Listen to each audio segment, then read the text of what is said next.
Hello, we're going to go back to a simple one today and we're going to make a nice braid, if I show you there closer up. Now these braids can be used as friendship bracelets, or if you want to keep going and make a really long one, you could use it for the macrame. You can also use them to make little key decorations or all kinds of things. What do we need for this? We need a piece of card. And we're going to need a circle. What could we do to get a circle, I wonder? We could find a trusty coaster and we could draw around it. Thank goodness for coasters. We need some card, we need a lovely coaster. You might have a cup or something else circular. We need some scissors. If you have some beads with nice big holes in them, you can have those to add. You do definitely need a pencil or something pokey of that kind of size. A ruler you might want to use, and I'll show you another one. And then you need some kind of string. You can use wool. This is ordinary DK wool, and it will give you a braid of about that kind of thickness there. I'll put, if you want to compare that to a pencil, you can see how that sort of is. Or you can use embroidery thread. This one was made with embroidery thread. You can use string, you can use all kinds of wool. You can experiment with any of those that you want to have. So some form of string, and I will explain all of that in a minute. So what you need to do is put your lovely coaster down, draw around it, and then cut it out. So now we've cut it out and we've got a perfect circle. It's worth using, this was the card I had left over, it is worth using some thick card because you are going to reuse this again and again and again. Now we need to find the centre of our card. Obviously you can measure and you can get that out and measure it perfectly, but you know that that's not my strong point. So what I have done instead, and you know, if you're happy with the measuring, absolutely do that. But I've done another one out of paper, which is exactly the same size. And I'm going to fold it in half and in half again, just like we did when we made the flowers a while ago. So we end up with the quarter like that. But when you open it up, that is now going to give you the exact centre point of where those lines are meeting. So you now have a total centre in the middle of there and you know where that is. You also have these lines, which I will just draw on here for you. You absolutely don't need to do this at all because you can see them. But you see how you have these lines like that where you've got them. So I'm going to put this on top. And I'm going to mark those 4 lines. I am going to pick this up in just a moment so that you can see what I'm doing.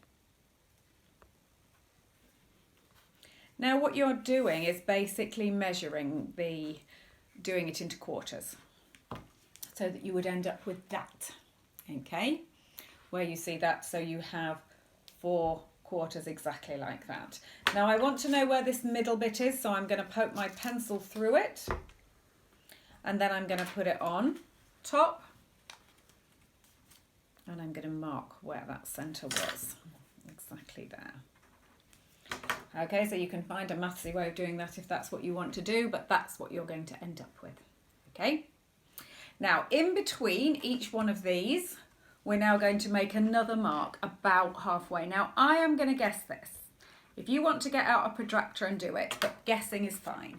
So you have ended up with 1, 2, 3, 4, and then each one of those quarters has been divided. So you've now got 8 marks around there. 1, 2, 3, 4, 5, 6, 7, 8. And that's essential that we have 8 like that. We're now going to go around those and cut them. About 1 centimetre in is what you're doing. And can you see that where I'm doing it? If I try and cut in a weird upside down way, it's going to cut about 1 centimetre in all the way around to every one of them. And then that is all your preparation done. If I hold it like that, you can see that that cut goes like that. Now I'm going to get out my pencil again and I'm going to poke it through that middle hole like that. Hang on, if I do it the other way for you and then you're not looking at the cornflake and you can see it a bit more clearly. Can you see that that pencil has gone all the way through like that? So we now have a nice hole right in the centre. Okay, don't get too hung up on accuracy, you know that with me. and take that out. And now you have that prepared. I've had lots of people commenting on how they have done this with scout groups, brownie groups. I have done this at school because that is your preparation and that's all it is. Circle, cut into 8, poke a hole in the middle of it. Then you need to get your 7, focus on that, 7 colours, not 8 colours, because what we want is to have one of them that's empty. Okay, so we need 7 different colours and we get those 7 colours together. So I will show you that if I just pause now. So we've got our 7 colours here. I've chosen wool, but you might be doing embroidery cotton or whatever. You know, whatever you want it to be, a thick or a thin one. Now, a word about the length of these. I tried to use a metre and it kept getting tangled up, so that was too much. These are about 50 centimetres. Depends what you want to use your braid for. If it's a bracelet, 30 centimetres will probably do. You might have to experiment a little bit around there. Don't worry about making sure your rainbow colours are in the right order. Doesn't matter what order they're in. You're going to hold them together and we're going to do that knot that we did a few weeks ago in macrame. So you pull it round and push them all together like that and then pull it. A simple knot, that's what you're doing, you're just pulling them all together. If you're using wool, that's probably thick enough. If you're using embroidery cotton, you might need to do a double one, because what we're going to do now is we're going to find our central one that we've got and we're going to poke the knot through the middle so that you've got the tassel on one end and you've got your threads on the other end, okay? And you don't want that coming through. I want to be able to pull that just gently and it's not coming through. If you pull that gently and it comes through, make your knot a bit bigger, which you may need to do if your wool is a bit is thinner, if you're using embroidery thread. Okay, so we've now got this and we're now going to separate out our threads and put them through each one like that. Did you see that? I'm just getting it into the little cut and it's coming through. So it's like that on the back and it's like that. Now it really doesn't matter, don't worry about this. I did try at first and put them in the Richard of York gave battle in vain order, but it doesn't make any difference because they're all going to be moving around in a minute. So don't worry about that at all. The thing you do need to worry about, absolutely completely and utterly, is that you need to have one missing. Okay, so you need to have threads going through each one except one. That's really important. So even if you're doing a different amount of colours that we're going to talk about in a minute, you still need to have one of them missing. And that one, so that's what you've got, a jellyfish underneath. Okay, all of them lying down like that. You now need to have the empty one facing you. And and this is now the whole point of it, and it's nice and easy. We will nearly have got this done. We need to move every third one. So I've got this facing me. I'm going to do it opposite, but you would be like this looking at it. Okay, so you've got this. You're going to go 1, 2, and then you're going to pick up that one and move it into the space. And then you're going to move down so that the space is facing you again. And you're going to go 1, 2, and then pick up the third one and move it across.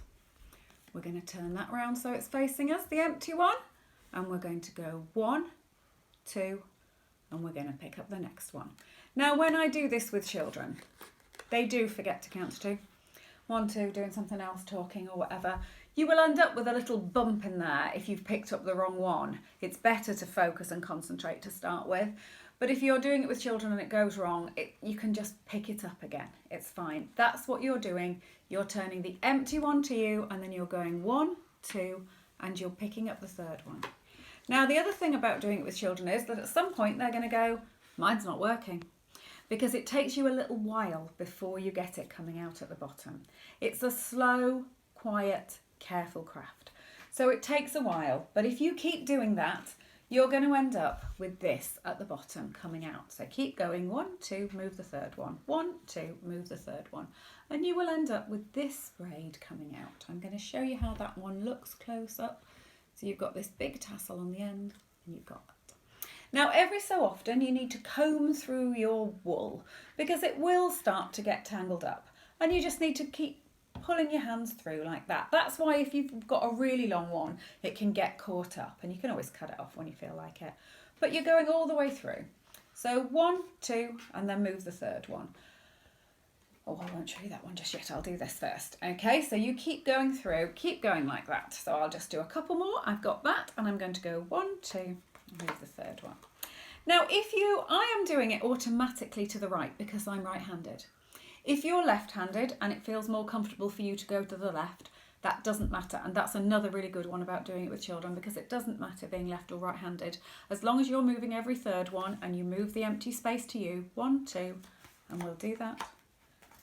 Move there, 1, 2, and we'll do that. Then it's going to still work exactly the same way. So either way, you just need to get into the rhythm of it. I was thinking if your children are not car sick and you have them in the back of your car, it might be brilliant to give them this prize for the longest one when you get to your destination. That could keep them really nice and quiet. That would be one of those things. But I'm going to show you what to do when you get to the end now. So that's as long as I want it to be. So when you get to the end, you're just going to unhook all of them.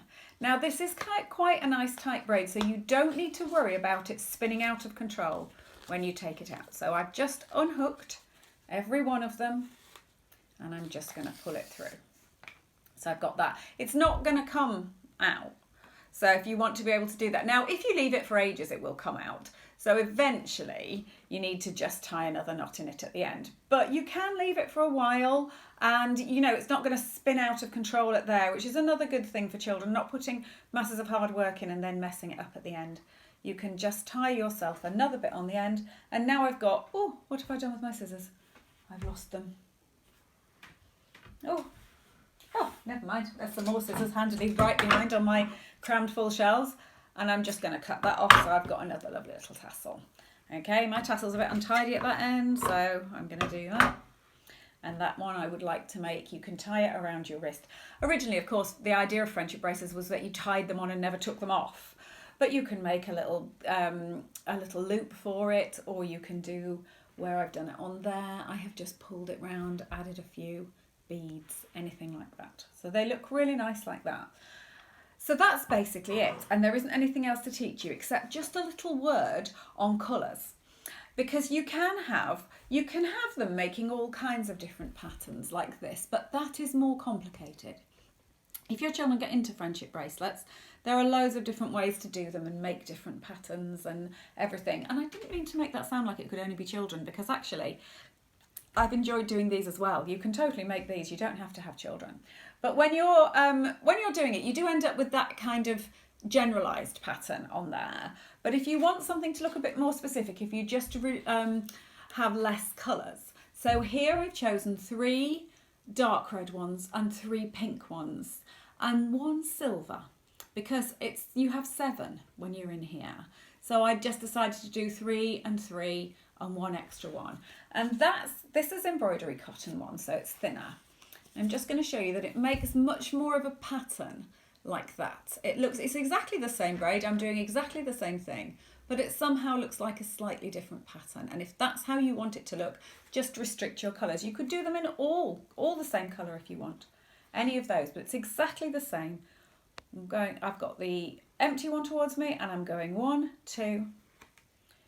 Now I know that if I was doing that with the children, they would love the metallic ones. They would all want the metallic ones, but metallic ones can be very, very frayy, and they don't always work brilliantly. I think one metallic one in there is probably your best rather than all of them. But you can experiment with that completely, and it is really absorbing and a really easy craft to do. Sitting there, just keeping going, and you can put it down and pick it back up again. Another one that the children love at school is finger knitting, but the problem with finger knitting is that you can't put it down and pick it up again. You have to do it all in one session. I've had many a child go home with their hand like that with stuff all over it. This is an equivalent one, but you can put it down. It doesn't matter how long it is since you've picked this up again, and then you always have the empty one towards you, 1, 2, and then move that one.